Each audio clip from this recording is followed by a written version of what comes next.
Hey guys, again सभी का welcome है वाईडी के एडिटोरियल क्लास में। मैं हूं आपका होस्ट अमन बहल। आज सुबह के second editorial an ambiguous levy से अपने आर्टिकल को पढ़ना शुरू करेंगे, अपनी क्लास को आगे बढ़ाएंगे। आज का आर्टिकल बेस्ड है कैसे प्रोविडेंट फंड ट्रांजैक्शंस को भी गवर्नमेंट अब टैक्स लगा करके उनसे पैसा कमाने वाली है। फाइनेंशियल आर्टिकल है, ध्यान से पढ़ना, बहुत सारी नई चीज़ें आएंगी। साथ ही साथ जो भी आज आप पढ़ोगे इन टर्म्स ऑफ वोकैबुलरी और ग्रामर, उसको आप अप्लाई करेंगे इस क्विज़ के ऊपर। आज जो भी आप पढ़ने वाले हैं उसके ऊपर ऑलरेडी मैंने एडवांस में एक क्विज़ बना दिया है क्लोज टेस्ट का। आप इसको एक ट्राई दें, वीडियो के लास्ट में सॉल्यूशन लाइव मिलेगा। चलिए शुरू करें, आइए कुछ नया सीखते हैं।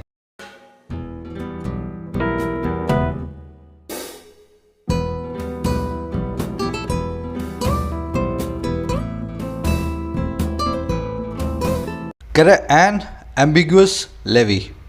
एम्बिग्यूस वर्ड 2-3 दिन पहले ही आया था, मैंने इसके सारे सिनोनिम आपको करवाए थे। एम्बी मतलब दोनों तरफ, ग्यूस मतलब जाना।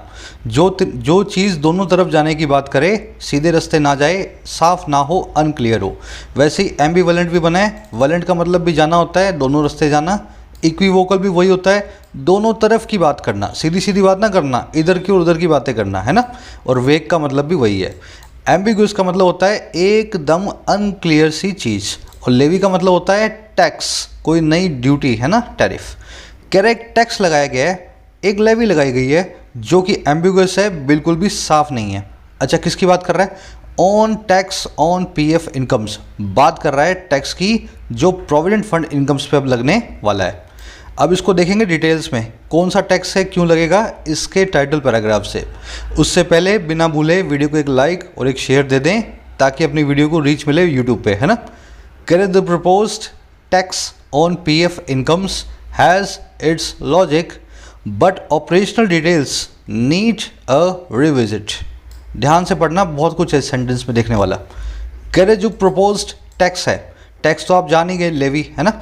प्रपोज मतलब जिसको प्रपोज किया गया है, वर्ब की थर्ड फॉर्म एडजेक्टिव काम करती है, टैक्स को मॉडिफाई कर रही है एज अ पास्ट पार्टिसिपल। कह रहे वो वाला टैक्स जिसको अभी प्रपोज किया गया है पीएफ की इनकम पे, उस टैक्स के पास अपना लॉजिक है, हैज़ इट्स लॉजिक। इस टैक्स के पीछे पूरा का पूरा लॉजिक है, लेकिन जो ऑपरेशनल डिटेल्स हैं, कैसे ये टैक्स ऑपरेट करेगा, कैसे इस टैक्स को लगाया जाना चाहिए, उन डिटेल्स को ज़रूरत है, नीड है एक रिविजिट की, फिर से विचार की। समझ गए ना। कह रहे टैक्स बिल्कुल ठीक है, लगा भी दो, लॉजिक से लगाया आपने, सही है, लेकिन जिस तरीके से आपने लगाने का सोचा है ना, उस तरीके को फिर से एक बार सोच के देखो, कहीं वो गलत तो नहीं है। अब आ जाओ सेंटेंस पे देखने वाली चीज़ें। टैक्स आपका सब्जेक्ट, हैज़ आपकी verb, operational details subject number 2 और नीड उसकी वर्ब। 2 सब्जेक्ट इसलिए रखे हैं क्योंकि बट नाम की कंजंक्शन सेंटेंस में रखी है। सब्जेक्ट वर्ब पकड़ने से आपकी ज़िंदगी आसान हो जाती है इंग्लिश में, इसलिए हर सेंटेंस का सब्जेक्ट और वर्ब ब्लू और पिंक कलर में आपको मिलेगा, ठीक है। येलो कलर में कुछ स्पेशल वर्ड्स हैं जिनका मैं आपको मीनिंग बताता हूँ, और ब्लैक कलर में मिलेंगे कुछ ग्रामर रूल्स, है ना। तो आपको सारा जो है ना कलर स्कीम में आपको समझा देता हूँ। अब इसमें देखने वाले वर्ड्स देख लो। लॉजिक, लॉजिक पे एक सिनोनिम बनता है इसका रैशनल, रैशनल, है ना, NAL लास्ट में E। और एक और वर्ड होता है रैशनल जिसके लास्ट में E नहीं आता। ये पहला वाला नाउन है और ये दूसरा वाला एडजेक्टिव है। रैशनल इस वाले का मतलब होता है लॉजिक और इस वाले का मतलब होता है लॉजिकल, लॉजिक से भरा हुआ। इन दोनों वर्ड को टेढ़ा मेढ़ा करके अच्छे अच्छे क्वेश्चंस बन सकते हैं और बनते भी हैं, है ना। आप इस सेंटेंस को देखेंगे, इसके अंदर इन दोनों में से हमें चूज करना है। There is always some rational या rational behind the actions of a rational या रैशनल पर्सन। हमेशा किसी लॉजिक वाले पर्सन के एक्शंस के पीछे कुछ लॉजिक जरूर होता है। हमेशा समझदार आदमी की कामों के पीछे कोई ना कोई रैशनल जरूर होगा। अब देखो यहाँ पे there is always some rational, हमें चूज करना है ये वाला रैशनल, क्योंकि हमें चाहिए एक नाउन। समझ गए मेरी बात को। इस वर्ब को एक सब्जेक्ट चाहिए जो कि एक नाउन बनेगा, लॉजिक नाम का नाउन, रैशनल नाम का नाउन, तो हम इस वाले को चूज करेंगे। और यहाँ पे चाहिए इस पर्सन के लिए एक एडजेक्टिव, वो वाला पर्सन जो लॉजिकल हो, तो उसके लिए एक एडजेक्टिव फॉर्म में हम चूज करेंगे इस वाले रैशनल को, ठीक है। थोड़ा सा आपको टेक्निकली समझना पड़ेगा, कौन नाउन है कौन एडजेक्टिव है, इजीली दोनों में डिफरेंस किया जा सकता है। चलिए अगला जो वर्ड है हमारे पास है रिविजिट। इसके बहुत सारे सिनोनिम है, आगे आप देखेंगे भी कुछ। एक री प्लस में विजिट, री प्लस में व्यू, री प्लस में कंसिडरेशन और री प्लस में कैलिब्रेशन। सबका मतलब होता है किसी चीज़ में फिर से विचार करना, पुनर्विचार करना या एडजस्टमेंट करना, है ना। सबके सब सिनोनिम है एक दूसरे के। अब मैं आपको दे देता हूँ एक समरी किस बारे में लिखा हुआ है।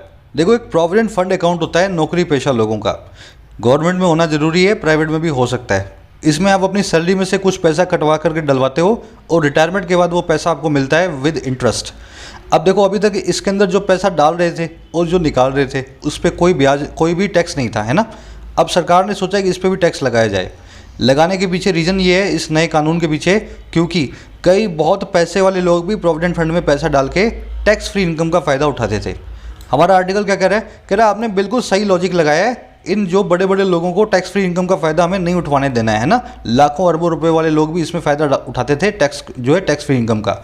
लेकिन आपने लिमिट डाल दी 2.5 लाख रुपए की। 2.5 लाख रुपए के अंदर बड़े बड़े नहीं, आपने छोटे लोगों को भी इंक्लूड कर लिया है। तो 2.5 लाख रुपए की लिमिट को हटा दो, कोई बड़ी लिमिट को रखो, ताकि मिडिल क्लास पर्सन को टैक्स ना पे करना पड़े, बल्कि अमीर लोगों को टैक्स पे करना पड़े। समझ गए ना? बस यही कह रहा है, इट नीड्स अ रिविजिट। आज की टोन है रैशनल, लॉजिक भरी बात कर रहा है, रैशनल टोन है ना। अब शुरू करने से पहले, अगर आपके एग्ज़ाम सभी नज़दीक हैं, अगले 6 महीने के अंदर इंग्लिश को अपना स्ट्रॉन्ग सब्जेक्ट बना करके किसी एग्ज़ाम में अपीयर होना चाहते हो, तो आज से ही आपको अपने कंफर्ट जोन से बाहर आना है और चैनल के होम पेज पे रखी हुई इस प्लेलिस्ट को शुरू से लास्ट तक प्ले करना है। इस प्लेलिस्ट का नाम है complete English grammar for all competitive exams.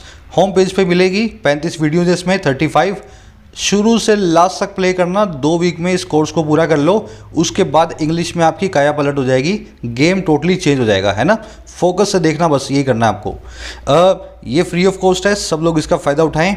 इसी के नीचे आपको पेड वीडियोस मिलेगी 2 प्लेलिस्टों में, पहली वाली बैंक की, दूसरी वाली एसएससी की।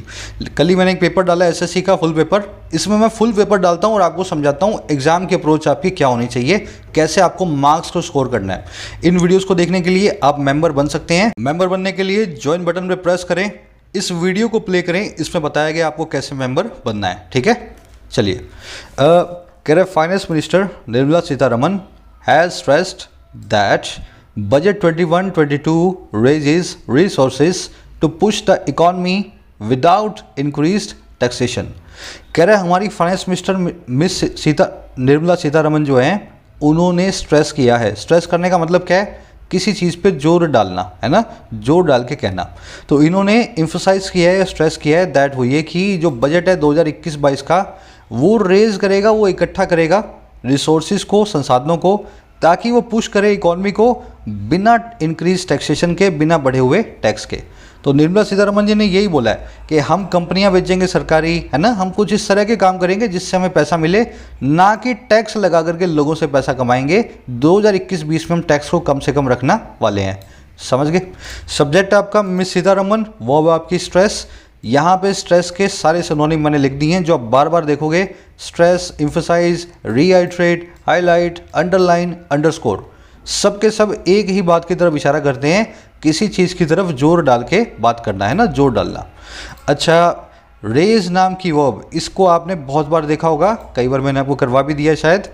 देखो, 3 वर्ब्स अपने पास, राइज, अराइज और रेज। राइज की सेकंड फॉर्म ऐसे चलती है, थर्ड फॉर्म अराइज की ऐसे चलती है और रेज की ऐसे चलती है। ध्यान देना, राइज और अराइज में ज़्यादा फर्क नहीं है, सिर्फ ए लगा हुआ आगे। राइज रोज रीजन, अराइज अरोज रीजन। ध्यान देने की चीज़ ये है कि ऊपर वाली दोनों वर्ब्स कभी भी अपना ऑब्जेक्ट नहीं लेंगी और तीसरी वाली हमेशा अपना ऑब्जेक्ट लेगी, अपने बाद में एक नाउन को रखेगी, है ना। अब देखो, इन दोनों वर्ब का मतलब क्या है? पहली वाली का मतलब है खड़ा होना, उठ खड़ा होना। दूसरी वाली का मतलब है पैदा हो जाना और तीसरी वाली का मतलब है इकट्ठा करना, किसी चीज़ को उठाना या किसी बच्चे को पालना पोसना। रेज का तीनों ही मतलब होता है। तो रेज जो है, अगर किसी बच्चे को पालेंगे पोसेंगे तो वो बच्चा आपका ऑब्जेक्ट है, किसी चीज़ को उठाएंगे तो वो चीज़ आपका ऑब्जेक्ट बन जाएगी, किसी चीज़ को इकट्ठा करेंगे तो वो आपका ऑब्जेक्ट बन जाएगा। तो इनको हमेशा इसी तरीके से आपको चलने देना है, ऑब्जेक्ट देख करके ही आपको लगाना है इन वर्ब्स को। इसीलिए यहाँ पे रेज के बाद में रिसोर्सेज लिखा हुआ है, क्योंकि रेज को अपना ऑब्जेक्ट लेना जरूरी है ना। चलिए, कह रहा however one change to the income tax proposed in the finance bill 2021 has triggered anxieties for the salaried class. कह रहा है हालांकि एक चेंज, एक छोटा सा बदलाव, और किस में भाई? इनकम टैक्स लॉ में। अच्छा, कौन सा लॉ, कौन सा बदलाव? जो प्रपोज किया गया है फाइनेंस बिल के अंदर 2021 के। कह रहा है इस चेंज ने ना, जो प्रपोज भी किया गया है, इसने ट्रिगर कर दिया है, इसने उकसा दिया है, इसने शुरू कर दिया है एंग्जाइटीज़ को, परेशानियों को सैलरीड क्लास के लिए, नौकरी पेशा लोगों के लिए। तो कह रहे एक जो बदलाव आया ना उससे नौकरी पेशा लोगों को बड़ी परेशानी हो रही है। अब देखो बदलाव बताएगा, withdrawing tax exemption on interest income accrued into provident fund accounts arising out of employ contribution exceeding rupee 2 lakh in a previous year in that fund on or after April 1, 2021। अब देखो ये जो चेंज है वो क्या है, इस चेंज का नाम है विड्रॉ करना, इस चेंज का नाम है फिर से खींच लेना। और किसको खींच लेना भाई? टैक्स की एग्जेम्पशन को, टैक्स की राहत को। और किसके ऊपर? इंटरेस्ट की इनकम पे। अच्छा कौन सी इनकम है? जो अक्रू हो गई है, जो इकट्ठा हो गई है प्रोविडेंट फंड अकाउंट में। अच्छा कौन से प्रोविडेंट फंड अकाउंट हैं? जो पैदा होते हैं, अराइज आउट ऑफ होते हैं, कहाँ से पैदा होते हैं? एम्प्लॉय के कंट्रीब्यूशन से। एम्प्लॉय अपनी सैलरी में से कुछ पैसा निकाल करके डालता है इनमें, है ना। और कौन सा कंट्रीब्यूशन? जो एक्सीड कर जाए 2.5 लाख रुपए से। अच्छा कब? एक पिछले साल में उस फंड के अंदर। अच्छा लगेगा कब से? 1 अप्रैल से या उसके बाद से। समझे मेरी बात को? तो अभी तक आपको कितना भी पैसा डालो तो आपको टैक्स फ्री चल रहा था, लेकिन वो टैक्स की फ्री वाली जो एग्जम्पशन थी वो इन्होंने विड्रॉ कर ली है। अब बोल दिया कि इंटरेस्ट पे पैसा लेंगे हम, जो आप कमाओगे प्रोविडेंट फंड के अंदर। आपका वो प्रोविडेंट फंड जो आप अपने पैसे से बनाते हो, अपने कंट्रीब्यूशन से डालते हो, और अगर आपने 2.5 लाख से ज़्यादा उसमें इनकम आई तो हम आपके पैसे के ऊपर टैक्स लगाएंगे 1 अप्रैल के बाद। समझ गए ना? तो अभी तक नहीं लगती थी, अब लगेगी। इससे नौकरी पेशा लोग परेशान हैं। चलिए आगे बढ़ते हैं। सब्जेक्ट वर्ब पकड़ा, सेंटेंस सिंपल है। वन चेंज की वर्ब है ट्रिगर। ट्रिगर का मतलब है इंसाइट, स्पार्क ऑफ, प्रोवोक, है ना, इंस्टिगेट, कुछ भी बोल दो भड़काने के लिए, सारे वर्ड्स हैं सिनोनिम। एक्रू वर्ड को मैं आपको समझा देता हूँ।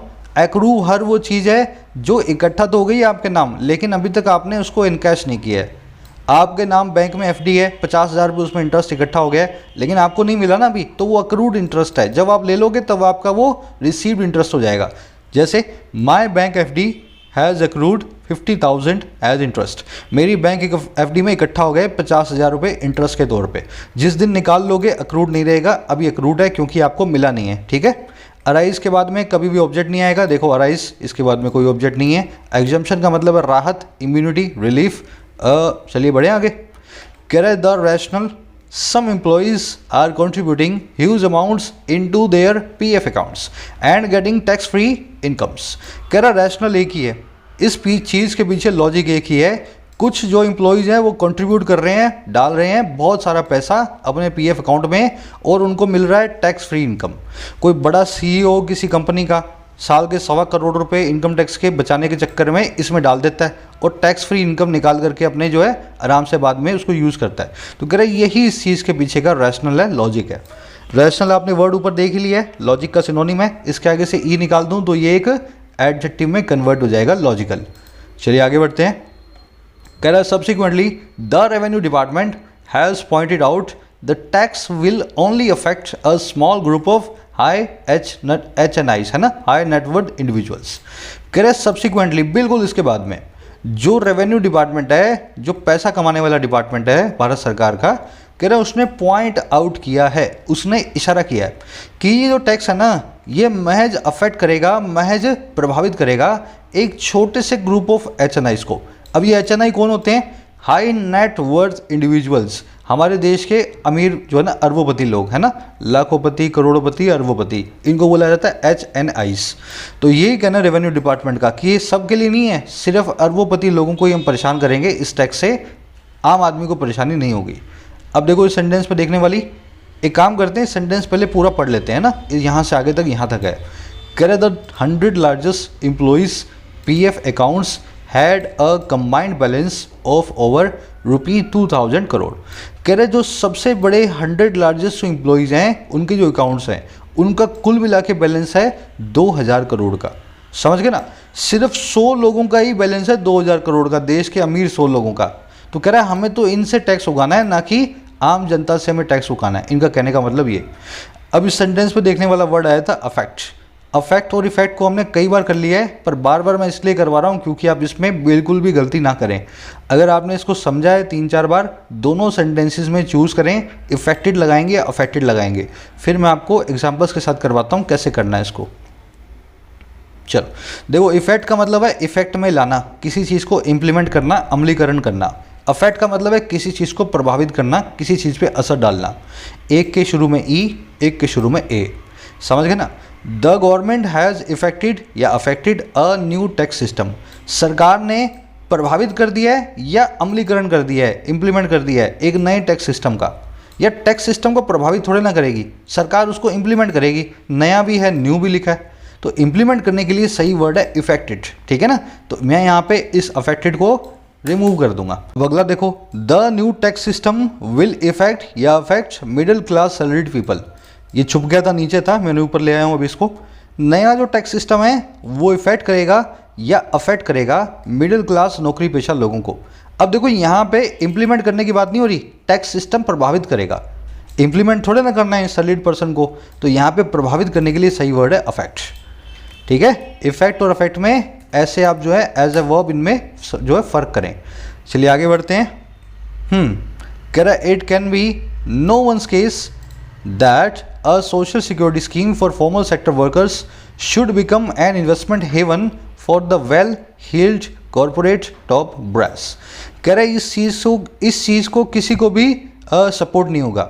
It can be no one's case, ये वाली चीज़ को किसी का भी सपोर्ट नहीं होगा। दैट वो ये कि एक सोशल सिक्योरिटी स्कीम, एक लोगों की सुरक्षा की जो स्कीम है फॉर्मल सेक्टर वर्कर्स के लिए, फॉर्मल सेक्टर के एम्प्लॉयज़ के लिए, उसका बन जाना चाहिए एक इन्वेस्टमेंट की हेवन, एक इन्वेस्टमेंट की पनाह उन लोगों के लिए जो well heeled corporate top brass हैं, जो बहुत ही अमीर, वेल हील्ड मतलब जिनकी हील बहुत अच्छी से गड़ी हुई है, जिनके जो है पैर बहुत मजबूत हैं, बहुत पैसे वाले हैं।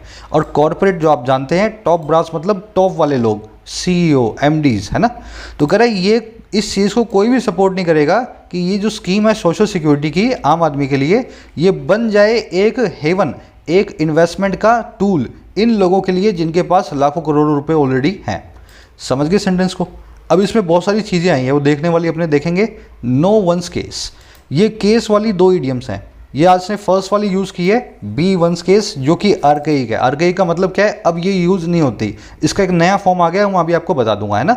सेकंड वाली है to be on one's case, ध्यान देना सेकंड वाली में ऑन लगा है, मीनिंग बदल जाएगा। टू बी वंस केस का मतलब है किसी की प्रेफरेंस होना। इट इज़ माई केस, मैं ऐसा मानता हूँ, मैं ऐसा प्रेफर करता हूँ। इट इज़ हर केस, वो ऐसा मानती है, वो ऐसा प्रेफर करती है। और to be on someone's case का मतलब है किसी को क्रिटिसाइज करना, किसी के पीछे पड़ जाना। जैसे she is always on my case for my casual attitude, वो मेरे कैजुअल एटीट्यूड को लेकर के हमेशा मुझे क्रिटिसाइज करती है।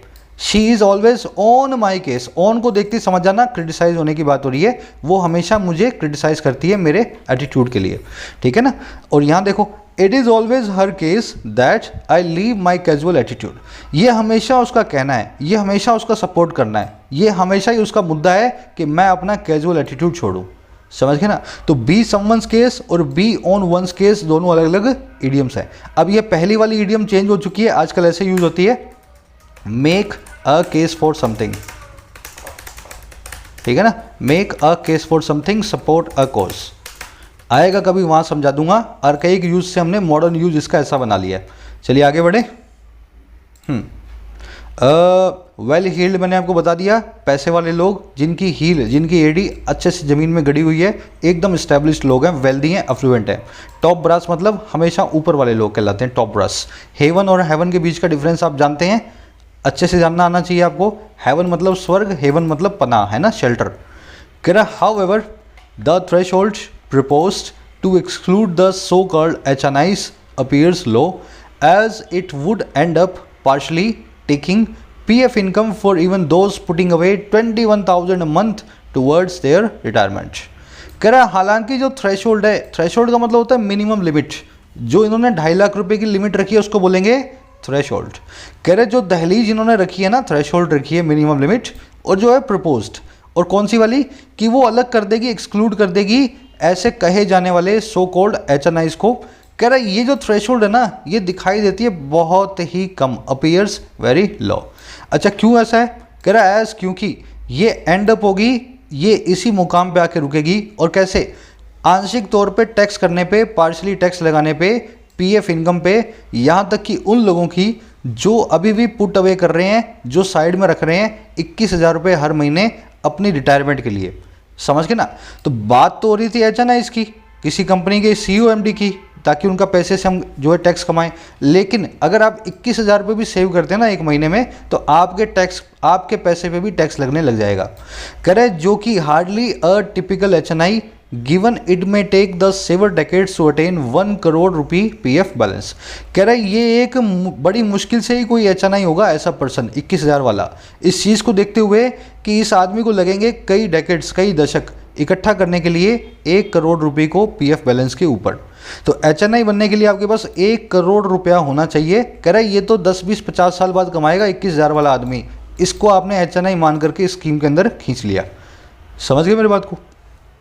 लंबा सेंटेंस है, सब्जेक्ट वर्ब पकड़ लो। सेंटेंस सिंपल है। थ्रेशोल्ड की वर्ब है अपीयर्स, इट की वर्ब है वुड एंड अप, यहाँ पे इट की वर्ब है मे टेक। सब्जेक्ट वर्ब पकड़ते ही सेंटेंस आपके सामने आ जाता है खुल करके, है ना। इसी चीज़ को फॉलो करें तरीके को। अब इसमें देखने वाले वर्ड्स और ग्रामर रूल्स को देखेंगे। देखिए थ्रेशोल्ड मैंने आपको बता दिया, मिनिमम लिमिट, एंट्रेंस पॉइंट या दहलीज किसी चीज़ की। एक्सक्लूड का मतलब होता है अलग कर देना, इंक्लूड ना करना, या इसको आप प्रिक्लूड भी बोलते हैं। एक्सक्लूड का एक सिनोनिम है प्रिक्लूड, है ना। एंड अप के बाद में वर्ब की ING फॉर्म आएगी, ये आप जानते हैं। एंड अप डूइंग समथिंग, जानते हो ना। एंड अप है, वर्थ है, कंसीडर है, और ऐसी 25 और भी वर्ब्स हैं, 25 से ज़्यादा। शायद मैंने कल ही करवाई हैं, कल के आर्टिकल में। जिन्होंने नहीं देखा है जाकर के देखें। ये सभी की सभी वर्ब्स अपने बाद अगर कोई वर्ब लेंगी तो वो जेरेंडियल फॉर्म में लेंगी, वर्ब की ING फॉर्म में लेंगी। इसीलिए एंड अप के बाद में टैक्सिंग नाम की वर्ब लिखी है, ना कि टैक्स लिखा है। पार्शली एक एडवर्ब है, इस वर्ब के लिए एक एडवर्ब बन के आई है, तो उसको यहाँ लगाना जरूरी है। चलिए आगे बढ़े। कह रहे The threshold also does not tie with rupees 7.5 lakh limit set in the last year's budget for employers contribution into the EPF। कह रहे ये जो थ्रेशोल्ड है ये टाई इन विद भी नहीं होती है। टाई इन होने का मतलब है सही से लॉजिकल कनेक्शन बनाना, हिसाब से होना। कह रहे ये थ्रेशोल्ड वास्तव में तो उस हिसाब से भी नहीं है। और किस हिसाब से भाई? 7.5 लाख की जो लिमिट सेट की गई थी पिछले साल के बजट में एम्प्लॉयर के कॉन्ट्रीब्यूशन के लिए EPF के अंदर, और किसके हिसाब से? नेशनल पेंशन सिस्टम के अंदर, और फिर किसके अंदर? या फिर अदर सुपर एन्यूशन फंड्स में। सुपर एन्यूशन फंड्स मतलब रिटायरमेंट फंड्स, है ना। कह रहे rules for which are yet to be notified, जिसके रूल्स अभी भी नोटिफाई होने बाकी हैं। तो कह रहे पिछले ही साल तो आपने 7.5 लाख की लिमिट बनाई थी कि कोई भी एम्प्लॉयर अपने एम्प्लॉय के अकाउंट में 7.5 लाख रुपए डाल दे तो उसको पैसा टैक्स का नहीं देना है। कह रहे वो 7.5 लाख की लिमिट के अभी तक रूल तो आपने बनाए नहीं, उस लिमिट के सामने 2.5 लाख की नई लिमिट रखती तो कह रहा है उससे भी ये टाई इन विद नहीं हो रही इस साल की वाली लिमिट। समझ गए ना। टाई इन हम समझ गए, दो चीज़ों का आपस में सही लॉजिकल कनेक्शन बनना, है ना, टाई इन होना। यहाँ पे इन एडवर्ब है और विद प्रपोजिशन है, तो ऐसा मत सोचना दो प्रपोजिशन एक साथ आ गई। टाई प्लस में इन एडवर्ब प्लस में विद नाम की प्रपोजिशन। थ्रेशोल्ड की ये वर्ब है, does not tie in with. Rules की वर्ब है आर। सुपर एन्यूशन का मतलब होता है रिटायरमेंट, तो सुपर एन्यूशन फंड्स मतलब रिटायरमेंट फंड्स। कह रहा this is not the first time this government had tried to tax PF savings siding its abuse by the rich. कह रहा है ये पहली दफ़ा नहीं है, इस सरकार ने कोशिश की है, और किस चीज़ की? टैक्स करने की, टैक्स लगाने की PF सेविंग्स पे। और कैसे? हवाला देते हुए, साइड करते हुए अब्यूज़ का, गलत इस्तेमाल का अमीर लोगों के द्वारा, रिच लोगों के द्वारा। कह रहा है पहली दफ़ा नहीं है कि रिच लोगों के अब्यूज़ का हवाला देते हुए, गलत इस्तेमाल का फ़ायदा देते हुए इस सरकार ने सोचा है कि PF की इनकम पे टैक्स लगाया जाए। तो पहले भी लगा चुकी होगी, अब यही बताएगा। इसमें देखने वाला एक ही वर्ड आया, siding present participle simultaneous action. आप जानते हैं जब दो चीज़ें एक साथ होती हैं तो एक वर्ब को हम मेन वर्ब और दूसरी को वर्ब की ING फॉर्म बना देते हैं ना। तो ये दिस की मेन वर्ब है इज, और साइडिंग है PPSA present participle simultaneous action. The rich, इसको देखते ही इससे जुड़ा हुआ ग्रामर रूल आपके दिमाग में आ जाना चाहिए। सब लोग सोचें द प्लस में एडजेक्टिव लगा करके कौन सा ग्रामर रूल ट्रिगर होगा, और जिनको याद आए जरूर से कमेंट्स में बताना, है ना। अगर इस तरीके से सोचोगे तभी ग्रामर आपके नॉलेज का पार्ट बनेगी, है ना। बार बार आपको रिवाइज करना है वर्ड्स को देख करके उन पे कौन से ग्रामर रूल लगेंगे। चलिए बताना कमेंट्स में।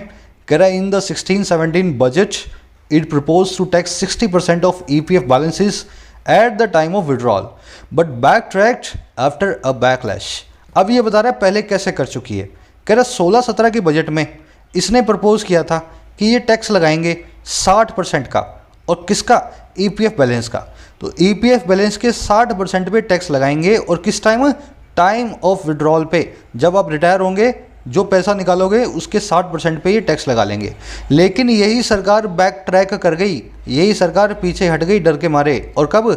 एक बैकलैश के बाद में, एक एडवर्स रिएक्शन के बाद में लोगों ने इसको खूब कोसा। जो प्राइवेट एम्प्लॉयज़ है, सरकारी एम्प्लॉई हैं, तो ये डर के पीछे हट गई और बैक ट्रैक कर गई अपने इस वाले फैसले से। समझ गए ना? अब इसमें देखने वाले वर्ड्स, इट की वर्ब है प्रपोज्ड और बैक ट्रैक दूसरी वर्ब है। बट कंजंक्शन के बाद इट ने दो वर्ब्स ली हुई हैं। बैक ट्रैक, देखो बैक मतलब पीछे, ट्रैक मतलब रास्ता।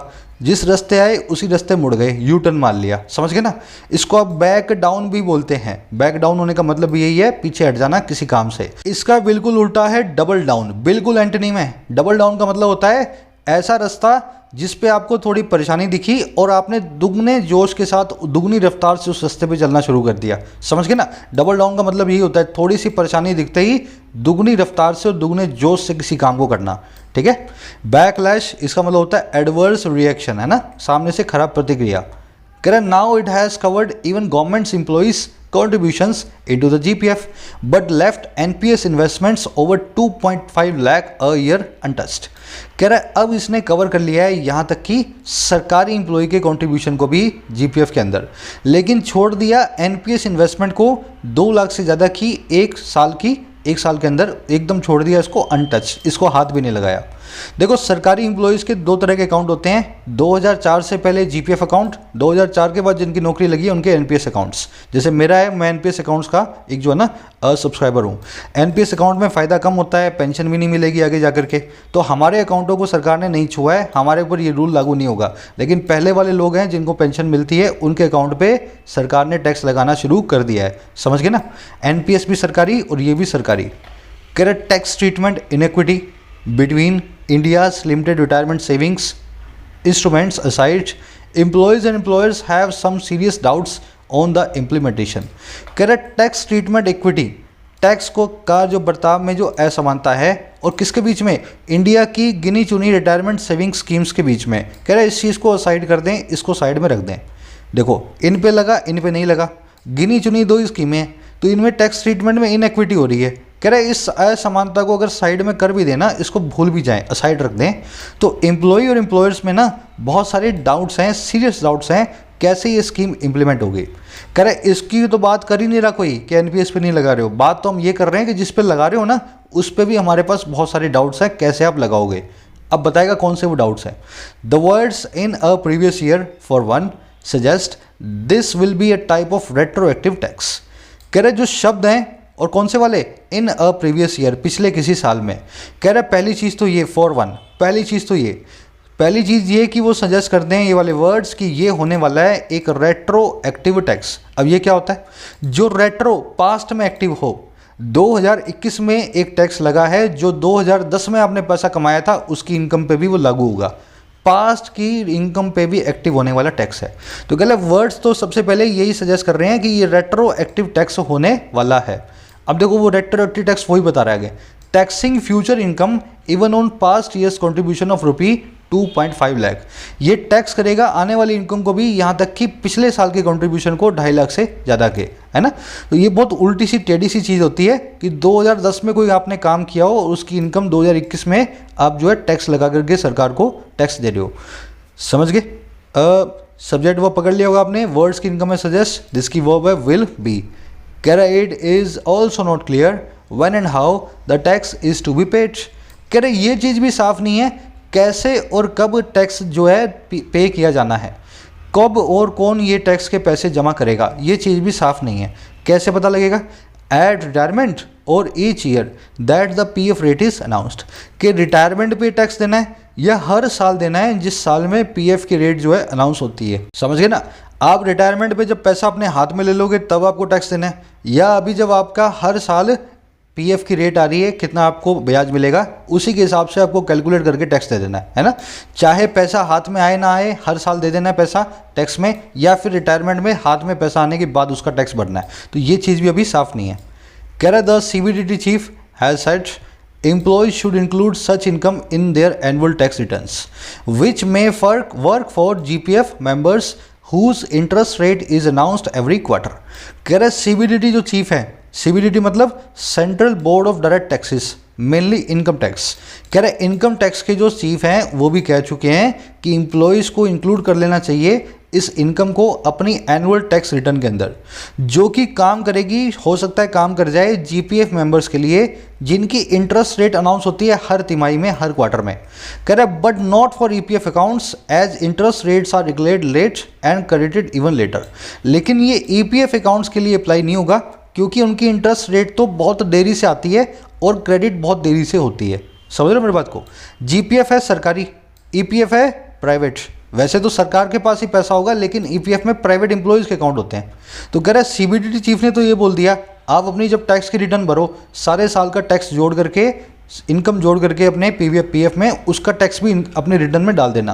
कह रहा है सरकारी वालों के लिए तो काम चल जाएगा क्योंकि उनकी जो रेट है वो हर क्वार्टर में अनाउंस हो जाती है, लेकिन प्राइवेट वालों के जो अकाउंट हैं उनकी इंटरेस्ट की रेट जो है बहुत देरी से लेट जो है डिक्लेयर होती है और साथ में उनको मिलती भी बहुत देरी से है ना।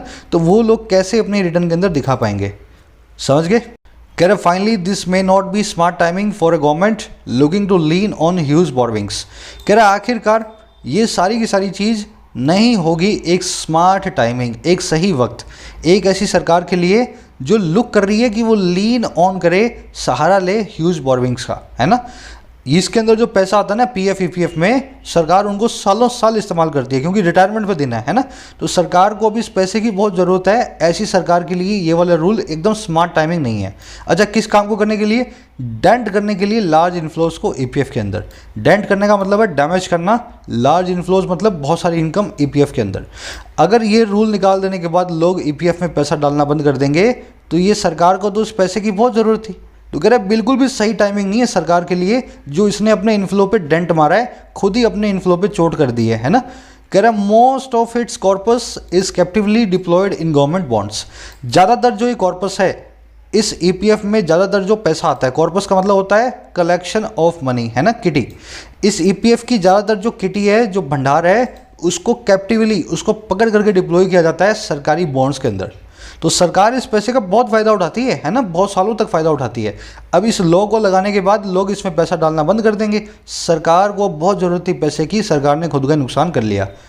समझ गए? अब इसमें देखने वाले वर्ड्स, डेंट का मतलब है डैमेज करना, डिप्रेस करना। गाड़ी में डेंट पड़ते हैं ना, गाड़ी कहीं लग जाती है किसी से तो डेंट पड़ जाता है, उसमें खड्डे पड़ जाते हैं। तो अपने इनफ्लो में भी सरकार खड्डे मारेगी, अब लोग कम पैसा सरकार को देंगे। लीन ऑन करना, किसी चीज़ का सहारा लेना, सपोर्ट लेना, है ना। रेस्ट ऑन करना, किसी चीज़ के ऊपर निर्भर करना। कॉर्पस वर्ड को ध्यान से देखें, इसका मतलब होता है कलेक्शन ऑफ मनी, लेकिन यह कॉर्पस, अगर इसी वर्ड को मैं चेंज कर दूँ तो बन जाएगा कॉप्स। कॉप्स का मतलब होता है डेड बॉडी। दोनों डिफरेंट वर्ड हैं, देखने में एक जैसे हैं, बोलने में भी ऑलमोस्ट एक जैसे हैं, स्पेलिंग डिफरेंट है। ये कॉप्स का मतलब है डेड बॉडी, इसका मतलब है कलेक्शन ऑफ मनी, है ना। कैप्टिवली का मतलब है कैप्टिव बना करके, सरकार पकड़ करके कैप्टिव बना के, बंदी बना करके इस पैसे को अपने खुद के ही बॉन्ड में डाल देती है ना। कह रहा while the goal of targeting HNIs using the PF schemes to avoid taxation is laudable, the center should consider recalibrating the arithmetic and operational details of its tax. कह रहा है जहाँ जो ये ऑब्जेक्टिव है, जो गोल है, टारगेट किया जाए 1 करोड़ से ज़्यादा कमाने वाले लोगों को, HNIs को यूज़ करते हैं जो कि PF की सेविंग को टैक्स से बचने के लिए। कह रहा है जहाँ ये टारगेट इन टैक्स चोरों का या टैक्स खोरों का, जिनके पास करोड़ों रुपए है फिर भी टैक्स बचाने की कोशिश करते हैं, कि ये गोल बिल्कुल लॉडेबल है, ये गोल बिल्कुल प्रेज वर्दी है ना, बिल्कुल सही है। सेंटर को वहीं पे कंसीडर करना चाहिए कि वो रिकैलिब्रेट करे, रिविजिट करे, रिव्यू करे, एडजस्ट करे अपनी गिनती को, अरिथमेटिक को और ऑपरेशनल डिटेल्स को इस टैक्स की। कह रहा है गोल आपका बिल्कुल सही है, लेकिन ये 2.5 लाख की लिमिट को फिर से रिविजिट करना है आपको। रिकैलिब्रेट करो अपनी गिनती को और सारी की सारी डिटेल्स को फिर से बना करके लाओ, ताकि आम आदमी इसमें ना पिसे। समझ गए? लॉडेबल का मतलब है प्रेज वर्दी, जिसकी प्रशंसा करने लायक हो, प्रशंसनीय है। कंसीडर के बाद में, वर्थ के बाद में, एंड अप के बाद में, एडमिट के बाद में, सभी वर्ब्स के बाद में वर्ब की ING फॉर्म आती है। कल करवाया था वही कॉन्सेप्ट फिर से आज रिपीट हो रहा है, तो उसको डिटेल में नहीं करवा रहा है ना। ये क्यों लगा है? क्योंकि कंसीडर की वजह से यहाँ पे ING लगना चाहिए था। चलिए बढ़ें क्विज की तरफ, आ जाओ। The budget 2021-22 proposes to affect, effect, have effect या हैव अफेक्टेड। बजट जो 21-22 का प्रपोज करता है कि वो कुछ करेगा, कुछ चेंजेस को टैक्सेशन रेट्स में, टू द टैक्सेशन रेट्स। अब ध्यान देना, टैक्सेशन रेट्स में चेंज को इम्प्लीमेंट करेगा, मैं यही बोलना चाह रहा हूँ, है ना। इम्प्लीमेंट करेगा, उनको अमली जामा पहनाएगा। इम्प्लीमेंट करने के लिए वर्ब है इफेक्ट, तो बी भी आपका आंसर हो सकता है और सी भी हो सकता है, पर ध्यान देना बी ही आपका आंसर बनेगा, क्योंकि इफेक्ट से पहले अगर ये सिंगुलर है तो ए लगाना पड़ेगा, समझ गए। टू हैव एन इफेक्ट या एन लगाना पड़ेगा, है ना, ए या एन डिटरमाइनर को। तो हैव एन इफेक्ट और फिर यहाँ पे ऑन भी लगाना पड़ेगा। इफेक्ट किस पे लगेगा, तो इफेक्ट को एज ए नाउन यूज नहीं करना है, आपको एज ए वर्ब यूज करना है। तो proposes to effect some changes, समझ गए ना। अगर ये नाउन की तरह यूज होगा तो इसके आगे एन भी लगेगा और बाद में ऑन भी लगेगा। इफेक्ट किस पे डाला जा रहा है, तो बी आपका आंसर हो गया। यहाँ पे सी को मैं हटा देता हूँ। चलो अब देखो ये चेंजेस को कैसे इंप्लीमेंट करेगा, इफेक्ट करेगा। बाय अराइजिंग 2 बार आ गया यार, है ना, यहाँ पर राइजिंग कर देता हूँ। बाय अराइजिंग रेज या रेजिंग, इन चारों में से एक काम करके देम उनको थोड़ा सा marginally for the interest accrued on national small saving schemes, ये करेगा उठा करके इंटरेस्ट रेट्स को थोड़ा सा उस इंटरेस्ट पे जो इकट्ठा होने वाला है इन स्कीम्स के अंदर। ध्यान देना यहाँ पे उठाने की बात हो रही है, किसी चीज़ को इंक्रीज करने की बात हो रही है, तो उसके लिए हमारे पास वर्ड है रेज। ध्यान देंगे रेज जो अपने बाद में एक ऑब्जेक्ट भी लेगा, तो उसके हिसाब से ही मुझे पता लगा रेज ही आएगा। तो अराइजिंग तो आ नहीं सकता बिना ऑब्जेक्ट वाला, राइजिंग भी नहीं आ सकता, तो या तो रेज आएगा या रेजिंग आएगा। पर हमारे पास बाय नाम का प्रीपोजिशन है, उसके बाद में वर्ब की आईएनजी फॉर्म आनी चाहिए, एक जीरेंट, तो हम जो है रेजिंग को चूज करेंगे, समझ गए ना। अब देखो आगे, however the dash behind these changes doesn't seem to be, कह रहा है हालांकि जो डैश है इन चेंजेस के पीछे वो हमें दिखाई नहीं देता है। यहाँ पे एक सब्जेक्ट की जरूरत है आपको। सब्जेक्ट कौन बनेगा, नाउन बनेगा। अब आपके पास बैक डाउन है, रेशनल है, प्रिक्लूड है और रैशनल है। ये रैशनल तो एक नाउन है, इसका मतलब होता है लॉजिक। प्रिक्लूड का मतलब है एक्सक्लूड कर देना, एक वर्ब है। रैशनल एक एडजेक्टिव है और बैक डाउन एक फ्रेजल वर्ब है, वर्ब का काम करती है। तो हमारे पास एक ही नाउन है यहाँ पे, जो सब्जेक्ट बन सकता है वही रैशनल ही बन सकता है। तो कह रहा हूँ मैं, हालांकि जो लॉजिक है इन चेंजेस के पीछे वो दिखाई नहीं देता है, समझ गए ना। रैशनल जो है वो दिखाई नहीं देता है। अब देखो क्या नहीं दिखाई देता है, डबल डाउन, रैशनल, बैकलैश या ये वाला रैशनल, ये लॉजिकल नहीं दिखाई देता है, समझ गए ना मेरी बात को। तो लॉजिक जो है बिल्कुल भी लॉजिकल नहीं है। तो यहाँ पे ये एडजेक्टिव वाली फॉर्म रैशनल को हमने यूज़ कर लिया। थोड़ा सा अपना दिमाग लगाओ, थोड़ी सी ग्रामर लगाओ, मीनिंग निकालो, ऐसे ही क्लोजनेस होता है ना। अब देखो ऐसा क्यों है, एज क्योंकि it is not worth increasing tax, taxing या टैक्सेबल। कह रहे ये वर्थ नहीं है इंक्रीज करना या टैक्स करना या टैक्सेबल करना सेविंग की, कॉर्प्स को, हेवन को या कॉर्पस को, स्मॉल हाउस होल्ड्स की। कह रहे क्योंकि ये बिल्कुल भी कीमती नहीं है, बिल्कुल भी वर्थ नहीं है कि आप टैक्स लगाएं लोगों की सेविंग पे, छोटे छोटे घरों की, हाउस होल्ड्स की, है ना। अब ध्यान देना वर्थ के बाद में आएगी या तो नाउन या वर्ब की आईएनजी फॉर्म। तो यहाँ पे आईएनजी फॉर्म हमें मिल रही है टैक्सिंग में और यहाँ मिल रही है इंक्रीजिंग में। पर ध्यान देना टैक्सिंग का मतलब है टैक्स लगाना, इंक्रीजिंग का मतलब है इंक्रीज करना। अब ये बताओ मुझे, यहाँ पे आप इंक्रीज करोगे सेविंग को या टैक्स लगाओगे। भाई टैक्स सिस्टम तो टैक्स ही लगाएगा ना, इंक्रीज तो टैक्स की रेट को कर रहे हैं। तो यहाँ पे इंक्रीजिंग का कोई कनेक्शन नहीं है, यहाँ पे एक्चुअल में आपका वर्ड बनेगा टैक्सिंग। हालांकि ये बिल्कुल भी लॉजिकल नहीं है, लॉजिक इसके सामने है, क्योंकि बिल्कुल भी वर्थ नहीं है कि आप टैक्स करें, आप टैक्स लगाएं, टैक्सिंग करें, समझ गए ना। और किसको, सेविंग को। अब देखो सेविंग की कॉर्प्स हो सकती है, कॉर्पस हो सकती है। कॉर्पस का मतलब है एक फंड, कॉर्प्स का मतलब है एक लाश, हेवन का मतलब है एक पनाह, हेवन का मतलब है स्वर्ग। अब लोगों का सेविंग का एक फंड होता है, ना कि स्वर्ग होता है, ना कि पनाह होती है, ना कि लाश होती है, समझ गए ना। सही वर्ड देखूंगा मीनिंग के हिसाब से तो कॉर्पस। तो सही से लोगों की कॉर्पस पे आपको टैक्स नहीं लगाना चाहिए, it is not worth taxing. Word के बाद वर्ब की एनजी फॉर्म आती है, इसीलिए हमने टैक्सिंग को लिया है। ध्यान रखना ये सभी के सभी वर्ड्स अपने बाद हमेशा जीरन को लेंगे। चलिए मुला कर लूँगा कल के पार्ट में। क्विज़ को आज मैंने वोकैब बेस ज़्यादा बनाया ग्रामर बेस की बजाय, क्योंकि ग्रामर ज़्यादा आपको मिली नहीं है आर्टिकल के अंदर। ज़रूर से एक लाइक और एक शेयर दें। कल मुलाकात होगी, तब तक के लिए साइनिंग आउट।